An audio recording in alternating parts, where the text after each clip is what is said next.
Hello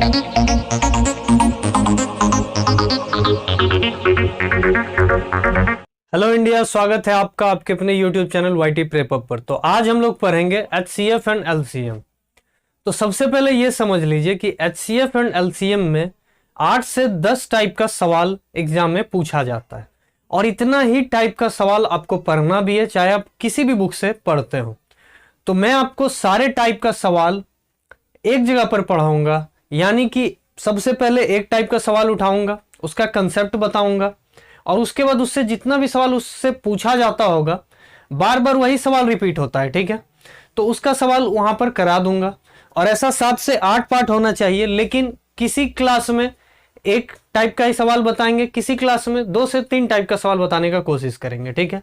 तो आज first class है, तो इसमें मैं बस आपको एक टाइप का सवाल बताऊंगा जो कि एचसीएफ एंड एलसीएम में बेसिक टाइप का सवाल है। और सबसे पहला सवाल एचसीएफ और एलसीएम का किसी भी एग्जाम में जो एग्जामिनर होता है यही क्वेश्चन उठाता है, ठीक है। तो ध्यान से सीखिएगा, 1 बाय 1 समझते चलिएगा। आपका जितना भी टाइप का सवाल एचसीएफ और एलसीएम में बनता होगा सारा 1 बाय 1 क्लियर कराएंगे, ठीक है। और सबसे जरूरी बात यह है कि एक टाइप का सवाल एक जगह पर आपको बता देंगे ताकि आप आसानी से उस टाइप का सारा सवाल एक जगह सीख भी जाएं और अपना प्रैक्टिस भी अच्छे से कर सके। आपको क्या करना है, जो एक टाइप का सवाल बताए उस टाइप का सवाल अपने किताब में ढूंढना है, चाहे आप किसी भी किताब से पढ़ते हो, ठीक है, और वहां जाके बनाना है। क्लियर?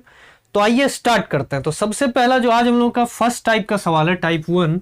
तो इसमें क्या है, ध्यान से समझिएगा कि जब दो नंबर को आपस में मल्टीप्लाई करते हैं, अगर मान लीजिए दो नंबर, एक नंबर x है और एक नंबर y है, जब इन दोनों नंबर को आपस में मल्टीप्लाई करते हैं तो इनका जो प्रोडक्ट है वो इनके एलसीएम और इनके एचसीएफ के बराबर होता है। क्यों बराबर होता है, इसका कोई तो लॉजिक होगा, क्यों बराबर होता है, ध्यान से समझिएगा। तो छोटा नंबर पे आपको लेके समझाने का कोशिश करते हैं कि मान लीजिए कि 2 होता है, 2 नंबर है और 6 नंबर है, ठीक है, ध्यान से समझिएगा। तो एलसीएम आपका क्या है, lowest common factor, lowest common factor. लेकिन इसमें हम क्या फाइंड करते हैं कि दोनों नंबर का सबसे कम वाला फैक्टर कौन सा है, दोनों नंबर को मिला के। तो यानी कि जो एलसीएम होता है या तो फिर इन दोनों में से जो हाईएस्ट नंबर होता है वही हो जाता है, या उससे बड़ा ही होता है लेकिन उससे छोटा कभी नहीं होता है। और एचसीएफ बोलते हाईएस्ट कॉमन फैक्टर है, ध्यान से समझिएगा, बोलते हाईएस्ट कॉमन फैक्टर है। लेकिन इसमें हमको क्या होता है कि इन दोनों में से ऐसा कौन सा नंबर है सबसे छोटा, सबसे छोटा ढूंढते हैं इसमें कि ऐसा कौन सा सबसे छोटा नंबर है, लेकिन बोलते हाईएस्ट है, हाईएस्ट, ठीक है, ध्यान से समझिएगा, बोलते हाईएस्ट है। लेकिन अगर बोलचाल के भाषा में देखा जाए तो इन दोनों में जो छोटा नंबर होता है वही ना एचसीएफ होता है। एचसीएफ में भी 1 भी आता है, अगर कोई एक प्राइम नंबर आ जाता तो 1 भी हो जाता है एचसीएफ, ध्यान से समझिएगा। तो जब एलसीएम निकालते हैं तो या तो हाईएस्ट नंबर होता है दोनों में, अगर ये दोनों आपस में मल्टीपल है तो जो बड़ा नंबर होगा वो हो जाएगा। अगर मल्टीपल नहीं है, 3 और 4 रहेगा, तो ये क्या हो जाएगा, इसका एलसीएम 12 हो जाएगा, यानी कि इन दोनों नंबर से बड़ा होगा। सबसे बड़ा हो सकता है इन दोनों में से या फिर उससे भी बड़ा हो सकता है, लेकिन इन दोनों नंबर का छोटा नहीं हो सकता है। तो एलसीएम हम बोलते हैं लोवेस्ट कॉमन फैक्टर, यानी कि उस दोनों नंबर को मिला के जो एक फैक्टर तैयार होता है वो सबसे कम जो आता है। लेकिन अगर जनरली सोचा जाए तो इन दोनों नंबर का जो नंबर का जो अपना वैल्यू है उससे तो बड़ा ही आता है, या जो मैक्सिमम वाला होता है वो आता है। तो इस डिफाइन पे नहीं जाइए कि लोवेस्ट कॉमन फैक्टर या हाईएस्ट कॉमन फैक्टर है, ध्यान से समझना है बस इतना है बोलचाल के भाषा में कि जब हम एलसीएम निकालते हैं तो मैक्सिमम वाला नंबर आता है, नहीं तो उससे बड़ा आता है। और जब एचसीएफ निकालते हैं दोनों में से जो छोटा नंबर होता है या तो वो आता है अगर दोनों एक दूसरे का मल्टीपल है, तो नहीं तो उससे भी छोटा आ जाता है। क्लियर? तो इस दोनों का एलसीएम क्या होता है, इस दोनों का एलसीएम क्या होगा, 2 और 3 का 6 होगा, और एचसीएफ क्या होगा, 2 ही हो जाएगा, 2 से 6 को लगा 3 बार में कैंसिल हो गया, 2 हो गया। तो देखिए बराबर आया कि नहीं आया। तो जब दो नंबर आपस में मल्टीप्लाई होता है तो उनका जो प्रोडक्ट है उसका एलसीएम और उसका एचसीएफ ले लीजिए उसी के बराबर होता है, उन दोनों एलसीएम और एचसीएफ के प्रोडक्ट के ही बराबर होता है। कोई तीसरा नंबर लेके देखते, 3 और 4 ले लेते, तो इसका एलसीएम क्या होता है, 12 लिख चुके, ठीक है, 12।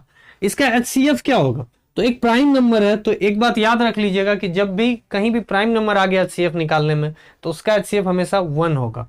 आप निकाल के भी देखिएगा तो एक ही आएगा, तो यहाँ क्या हो जाएगा 1, एचसीएफ की जगह पर 1 पुट करना पड़ा। अब देख लीजिए 3 × 4 12 और 12 × 1 12, आ गया बराबर फिर भी। तो इसी कंसेप्ट को एक फॉर्मूला देके तैयार किया गया है, ध्यान से समझिएगा। तो अब आपका जो डाउट होगा वो क्लियर हो गया होगा कि आखिर एलसीएम इंटू एचसीएफ रटना नहीं है। हर चीज को अगर रट के समझिएगा तो क्लैरिफाई नहीं हो पाएगा। आपको समझना है कि आखिर दोनों के प्रोडक्ट को जो मल्टीप्लाई करके जो रिजल्ट आ रहा है वो उसका एलसीएम और एचसीएफ के कैसे बराबर आ रहा है। तो 2-3 एग्जाम्पल लेके सॉल्व करके देखेंगे, हाँ इस कारण से आ रहा है। अब आपका क्लियर हो गया होगा। इसी पे बहुत सारा सवाल एग्जाम में पूछ दिया जाता है जो कि आपको बनाना है, ध्यान से समझिएगा, ठीक है। तो सबसे पहला जो आपका सवाल है वो क्या है वो देखते हैं। है आपका कि LCM of two number is 864 and their HCF is 144। LCM 864 दिया हुआ है, एचसीएफ आपका 144 दिया हुआ है। डायरेक्ट ये फॉर्मूला याद रखना है, लिख लेना है पहले से। जैसे ही देखें क्वेश्चन के एलसीएम ऑफ टू नंबर इतना, एचसीएफ इतना, one of the number is 288। एक नंबर 288 दिया हुआ है, दूसरा नहीं पता, तो एक्स गिवन है, वाई निकालना है। तब आपको क्या करना है, वाई का वैल्यू निकालना है। सॉल्व कर लेंगे 144 से, ये 2 बार में कैंसिल होगा और 2 से इसको काटेंगे तो 2 से 4 बार में 8, 3 बार में 6, 2, तो वाई इक्वल टू क्या आ गया 432। यही आपका आंसर हो जाएगा। तो ये फॉर्मूला अगर आपको याद है तो आप डायरेक्ट क्वेश्चन को सॉल्व कर सकते हैं। बहुत कम समय में सॉल्व कर लेंगे, 30 सेकंड में आपका आंसर आ जाएगा। क्लियर। तो आपका आंसर क्या हो जाएगा, ऑप्शन नंबर सी। समझ में आ गया होगा। अब चलते हैं अगले सवाल पर। अगला सवाल क्या है आपका, LCM of two number is 225 and their HCF is 5। फिर एलसीएम 225 है और एचसीएफ 5 दिया हुआ, ठीक है, यही है ना। और जो पहला नंबर है, वन नंबर इज 25, तो पहला नंबर 25 दिया हुआ है तो दूसरा निकालना है। तो फिर वही काम करना है, 5 से 25 को कैंसिल किए 5 बार में, फिर 5 से इसको कैंसिल करेंगे, 5 से 4 बार में 20, 5 से 5 बार में 25, तो y इक्वल टू क्या आ गया आपका 45। तो यही आपका आंसर हो जाएगा, ऑप्शन नंबर सी। बताइए समझ में आ गया, कितना आसानी से बन जा रहा है। और बिल्कुल ऐसा ही आसानी से आप एग्जाम में भी बना पाइएगा, बस आपको समझ में आना चाहिए। और अब आपको इसको रटने का जरूरत नहीं है, अब आप समझ गए होंगे क्यों x into y equal to LCM into HCF होता है, ठीक है। ये बहुत जरूरी चीज है। आगे जब क्वेश्चन बनाएंगे, 1-2 क्वेश्चन इसी में जब घुमाएगा तो देखिएगा वहां पर यही कंसेप्ट आपको ज्यादा आसान कर देगा उस क्वेश्चन को, ठीक है। तीसरा सवाल है आपका, the LCM of two number is 30 and their HCF is 5, और पहला नंबर 10 दिया हुआ है। तो क्या है, एलसीएम 30, एचसीएफ 5, पहला नंबर 10, तो वाई निकालना है। तो 1 0 1 0 कैंसिल, 3 5 15, तो वाई बराबर क्या आ गया 15। Option number C. क्लियर, इतना समझ में आ गया होगा। अब देखिए जो सवाल का बात कर रहे थे कि जब उस टाइप का सवाल आएगा तो कैसे, ये जो हम आपको समझाए थे पहले, वो आपका कैसे मदद करेगा समझने में, वो देखिएगा। ये सवाल आपका आखिरी सवाल है। इस पैटर्न पर डायरेक्ट सवाल आता है और एक सवाल इस टाइप का बना के आता है, कुछ इसमें अलग से ऐड कर दिया जाता है। ये मेंस लेवल का सवाल होता है, ठीक है। प्री लेवल में इससे आगे नहीं आता है, क्योंकि आपको भी पता है प्री लेवल में कोई भी एग्जाम हो 60 मिनट में 100 क्वेश्चन बनाना होता है, और आपको मैथ में 20 मिनट में 25 क्वेश्चन बनाना है, या 25 में 25 समझ लीजिए। तो आपको ऐसा क्वेश्चन दिया जाएगा जो आपका ज्यादा टाइम टेकिंग ना हो। तो बस आपका कंसेप्ट चेक करना चाहता है, तो इससे बाहर प्री में कुछ नहीं आता है, ठीक है। मेंस लेवल का ये सवाल है, तो यहीं पे इसको क्लियर करेंगे। एक टाइप का सवाल एक जगह, जैसा कि हम आपको बताए थे। तो सवाल क्या है, the LCM and HCF of two number, the HCF and LCM of two number are 13 and 455। ध्यान से समझिएगा, एचसीएफ और एलसीएम यहाँ पर गिवन है, और यहां पे आपको डायरेक्ट नहीं क्लियर किया गया। यहां पे आपको क्या बोल रहा है, one of the number lies between 75 and 125, then that number is. यहां पे ये नहीं बोला कि पहला नंबर गिवन है दूसरा बताइए। यहां क्या बोला कि जो पहला नंबर है वो 75 और 125 के बीच में लाई करता है, ठीक है। कोई भी संख्या, जो पहला संख्या, एक संख्या क्या है जो 75 और 125 के बीच में है, तो संख्या क्या है, दूसरा छोड़ दीजिए, दूसरा यहां नहीं निकालना है, उसी संख्या को निकालना है। बस आपको हिंट में क्या गिवन है, 75 से 125 के बीच में, क्लियर नंबर नहीं दिया। ऐसा सवाल जैसे ही एग्जाम में देखिएगा, अगर आपका कंसेप्ट क्लियर नहीं है तो छोड़ के निकल जाइएगा। लेकिन इस क्वेश्चन को भी आप बना सकते हैं। कैसे, ध्यान से समझिएगा कि क्या है, एचसीएफ और एलसीएम गिवन है। तो एचसीएफ आपका क्या है, 13 है, एलसीएम क्या है 455। तो एक बात ध्यान से समझिएगा कि एचसीएफ मेरा क्या आता है, हम आपको बताए थे, जो दोनों नंबर का जो सबसे छोटा होगा या फिर उससे भी छोटा होगा वो वाला पार्ट आता है।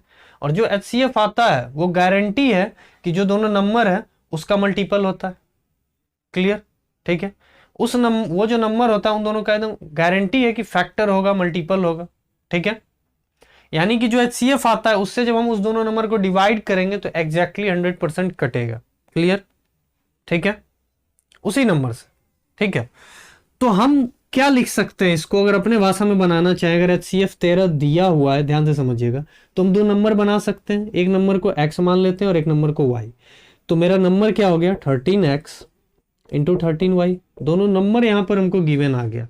ध्यान से समझिएगा जो आपको समझाना चाह रहे हैं, दोनों नंबर मेरा गिवन आ गया HCF की मदद से। हम हमेशा ऐसे लिख सकते हैं। ठीक है, हमेशा लिख सकते हैं दोनों नंबर की मदद से मेरा, सॉरी HCF की मदद से मेरा दोनों नंबर आ गया, क्योंकि सबसे छोटा होगा, इससे दोनों नंबर कैंसिल हो रहा होगा। तो कितने से कैंसिल हो रहा होगा ये नहीं पता, तो पहला बार जितने से कैंसिल हुआ उसको x मान लिए, दूसरा बार जितने से कैंसिल हुआ उसको y मान लिए, तो मेरा नंबर आ गया, पहला नंबर 13x, दूसरा नंबर 13y। समझ में आया?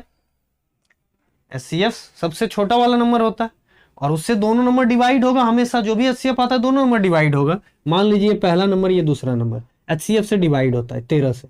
ये हमको नहीं पता क्या है, 13 से ये कट गया x बार में, ये भी 13 से कट गया y बार में, बस इतना समझिए। 5 आता तो 13 गुना 5 65 लिखते हैं ना, तो बस 13 गुना x 13x लिख दिए, क्या दिक्कत हो गया? कोई दिक्कत? यहाँ भी 13 गुना y 13y लिख दिए, दोनों नंबर मेरा आ गया। बस x और y में है, बाद में x y का वैल्यू निकाल लेंगे, सॉल्व कर लेंगे। ठीक है, समझ में आया? ये वाला जो समझा आपको समझ में आ गया होगा। ठीक है, तो ये मेरा HCF जब भी आपको गिवन रहे तो आप दोनों नंबर निकाल सकते हैं, बस आपको एक x मान लेना है, एक y मान लेना है, क्योंकि HCF उन दोनों का मल्टीपल हमेशा होगा। तो HCF से वो कैंसिल हो रहा होगा, लेकिन एग्जैक्टली कितने बार में कैंसिल हो रहा होगा ये नहीं पता। तो पहला जो कैंसिल हुआ उसको x मान लीजिए, x बार में कैंसिल हुआ, तो हम 13 से उस x को जो मल्टीप्लाई करेंगे तो वो मेरा नंबर आएगा कि नहीं आएगा? अगर 65 होता तो 13 से काटते तो 5 बार में काटते, तो ये मेरा आ जाता x के जगह पर। अभी यहां पर x आ गया, 13 पचे 65 आता कि नहीं आता? तो इसीलिए जो x आया तो 13x इसके बदले लिख लिए। 65 लिखते ऐसे, अगर आपको नंबर पता है 65 तो 65 लिखते, HCF से डिवाइड करने का जरूरत नहीं था, बस समझा रहे हैं। तो 13 से 5 बार में आता कि नहीं आता? अगर हमको ये नहीं गिवन है और यहां हम मान लेते हैं इसको x मान लेते हैं, 5 छोड़ दिए, तो ये 13x भी लिख सकते हैं ना इसके बदले। जैसे 13 गुना 5 65 होता है, बिल्कुल एग्जैक्टली हम कोशिश कर रहे हैं कि नंबर कैसे लाया जा सकता है। तो 13 इंटू एक्स मान लेते हैं, x बार में कैंसिल हुआ। ये बहुत इंपॉर्टेंट है, ये क्वेश्चन समझना। आपको लग रहा होगा कि सर इतना टाइम क्यों ले रहा है, इस क्वेश्चन को ध्यान से समझिएगा। तो 13x इस कारण से आ रहा है, सेकंड वाला कितने बार में कैंसिल हुआ नहीं पता, तो उतना बाय 13 था, तो मान लेते y बार में कैंसिल हुआ। ठीक है, मान लेते हैं 6 बार में, तो 13 छक्का 78 होता है ये नंबर, लेकिन हमको नंबर नहीं पता है, तो 13 गुना y क्या हो गया, 13y हुआ। तो दोनों नंबर आ गया। अब हम क्या करेंगे, एलसीएम गिवन है तो हम एलसीएम निकालेंगे। ध्यान से समझिएगा, दोनों नंबर आ गया तो हम एलसीएम निकालेंगे। तो दोनों नंबर में 13 कॉमन हो जाएगा। एलसीएम में क्या होता है, कॉमन फैक्टर निकालते हैं, और x इंटू वाई, तो 13xy बराबर 455। हम यहां से कोशिश कर रहे हैं ये करने का कि एक्स वाई आपस में मल्टीप्लाई करके कितना आता है। जब भी ऐसे रेंज वाला सवाल आ जाए HCF LCM में, कितना से इतना के बीच में नंबर होगा, तो हमेशा यही मेथड का यूज करना है। HCF को लेना है, उसमें एक नंबर बनाने के लिए x से मल्टीप्लाई कीजिए, दूसरा नंबर बनाने के लिए y से मल्टीप्लाई कीजिए, आपका दोनों नंबर आ गया। और LCM हमेशा गिवन होगा। अब आपको क्या करना है, LCM ये जो आपका दोनों नंबर रियल नंबर आया, ओरिजिनल नंबर आया, मतलब मान के हिलाए, लेकिन अभी मेरे लिए यही ओरिजिनल है पहला और ये ओरिजिनल है दूसरा, दोनों नंबर हमको पता चल चुका है। तो इस दोनों का एलसीएम निकाले तो 13xy, और इधर से एलसीएम गिवन था तो दोनों एलसीएम इक्वल टू एलसीएम, तो xy इक्वल टू क्या आ गया, तो 455/13, यही एग्जैक्टली निकालना था। 13 से कैंसिल करेंगे तो 13 3 39, 13 5 35, तो xy इक्वल टू 35 आ गया। अब दो नंबर ऐसा ढूंढिए जिसका मल्टीपल 35 आता हो, तो एक बार x 35 हो जाएगा और y 1 हो जाएगा तो 35 आएगा, एक बार x 7 हो जाएगा y 5 हो जाएगा तो 35 आएगा। क्लियर समझिएगा, ठीक है। तो 35 और 1 और 7 और 5, यही दो केस आ सकता है 35 लाने के लिए। अब हम क्या करेंगे, चेक कर लेंगे और रेंज जो दिया गया उस रेंज में मिला लेंगे जो मेरा आंसर आना होगा। तो x 35 है तो 13 गुना 35 पहला नंबर, अगर ये सेटिस्फाई करेगा तो इसी को हम मान लेंगे। ठीक है, क्या नंबर आता है, दो ही सेटिस्फाई किया है ना। बस ध्यान से समझिए, रेंज इसीलिए से दिया होता है ताकि इन चारों में से एक उस रेंज में जरूर आएगा, आपको पता चल जाएगा कि ये वाला लेना है कि ये वाला लेना है और कौन सा नंबर है। ठीक है, पहले ये एक बार पुट करके देख लेते हैं 35 और 1। तो 13 गुना 35, तो 35 से 10 बार में किए तो 350 और 35 दिए 105, तो क्या आ गया 455। ठीक है, एक नंबर 455 आ गया और एक 13 गुना 13 किए तो 13 आ गया। ध्यान से समझिएगा, एक 455 आया और एक 13 आ गया, अगर 35 माने तो ये तो नहीं होगा। रेंज क्या था 75 से 125 के बीच में था रेंज यही था, 75 से 125 के बीच में था, लगता क्या था,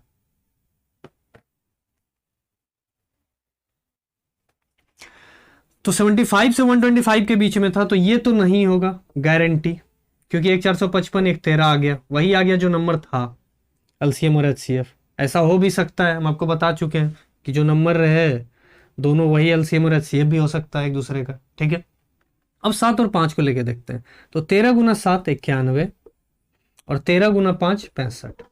देख लीजिए, ये जो 91 आपके रेंज में आ चुका है, आ गया ना 75 से 125 के बीच में, क्या आ गया 91, ये आपके रेंज में आ गया, तो आपका आंसर क्या हो जाएगा 91।